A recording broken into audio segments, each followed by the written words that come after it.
Well, the government is lying. Why? 2023 budget, GAA. Sinalaula ito ng Kongreso, 300 billion yung insertions, diversions, and amendments. Hindi kumibo si Presidente, hindi kumibo yung Cabinet. Imposibleng hindi alam to ng DBM. 2024. Palagay na hindi nila nalaman yung 2022. Okay. 2024, mas malaki, 500 billion yung insertions, amendments. Was this in the BICAM? BICAM and Congress. Okay. Sa small committee, may small committee sa House. So, 500 billion in 2024? Okay. 2024. Hindi kumibo ang Presidente, hindi kumibo yung Cabinet. 2025, 473 billion yung insertion, diversions, amendments.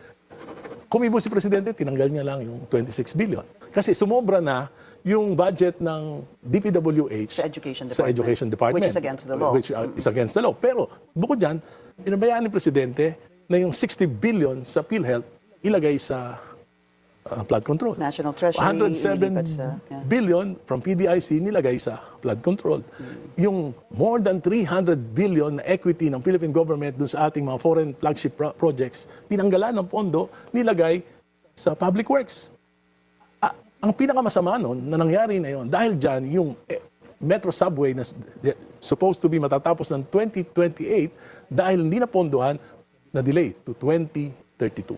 4 years. Yung PNR Elevated Rail na dapat matapos ng 2029, matatapos ng 2032. At dahil dyan, sabi mismo ng Department of Transportation, we will accrue an additional expense of 20%.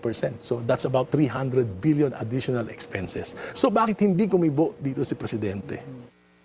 So either alam niya ito, o ano? What do you think? Incompetence or complicity. Competence and it's a question of competence and complicity. And what do you think? As apart from your saying that Malacanang is lying, is he incompetent or is he complicit? But both are I think tantamount to wrongdoing. No, hindi lang wrongdoing. Both are impeachable offense. I see.